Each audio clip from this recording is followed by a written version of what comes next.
বরিশালে মহাশ্মশানে চলছে দীপাবলি উৎসব। এতে যোগ দিয়েছেন সনাতন ধর্মাবলম্বীরা। সেখানে আছেন আমাদের সহকর্মী কাউসার হোসেন। সরাসরি যেতে চাই তার কাছে। কাউসার, দীপাবলি উৎসবে এখন কি আসলে আনুষ্ঠানিকতা চলছে? সনাতন ধর্মাবলম্বী যারা রয়েছেন তারা কি বলছেন?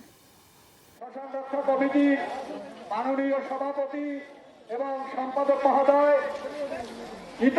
শায়লা, বিকেল থেকে কিন্তু সনাতন ধর্মাবলম্বীর যারা রয়েছেন তারা কিন্তু বরিশাল মহাশ্মশানে আসতে শুরু করছেন। অর্থাৎ এখানে আসলে তাদের স্বজন যারা রয়েছেন, যারা মারা গেছেন, সমাধি রয়েছে এবং সমাধিতে তারা বছরের একটি দিনে তারা বিশেষ প্রার্থনা করেন, চণ্ডী পাঠ করেন এবং আসলে তারা জীবিত থাকা অবস্থায় যেসব খাবার পছন্দ করতেন সেসব খাবার তাদের সমাধির সামনে রাখা হয়। প্রতি বছর কালী পূজার আগের দিন অর্থাৎ ভূত চতুর্দশীর পুণ্যতিথিতে এই দীপাবলি উৎসব হয় এবং এই বরিশাল মহাশ্মশান কিন্তু উপমহাদেশের সবচেয়ে বড় শ্মশান এবং এই দীপাবলি উৎসব 200 বছরের পুরনো ঐতিহ্যবাহী একটি উৎসব। এই শ্মশানে কিন্তু 5,000-এর বেশি সমাধি রয়েছে এবং আসলে এই দিনে সকাল থেকেই কিন্তু সকাল 10টা থেকে তিথি শুরু হয়েছে। আগামীকাল সকাল পর্যন্ত এই তিথি চলবে এবং বিকেল থেকে যারা ভক্ত রয়েছেন, বিভিন্ন স্বজন যারা রয়েছেন তারা আসছেন এবং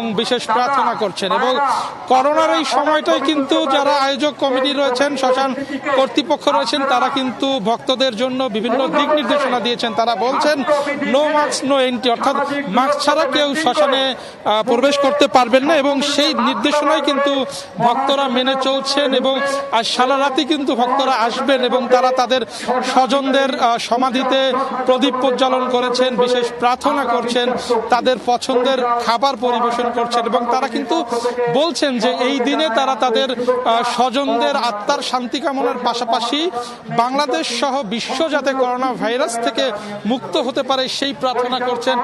বরিশালের মহাশ্মশান থেকে আমাদের সাথে এই মুহূর্তে যোগ দিয়েছেন সহকর্মী কাউসার হোসেন।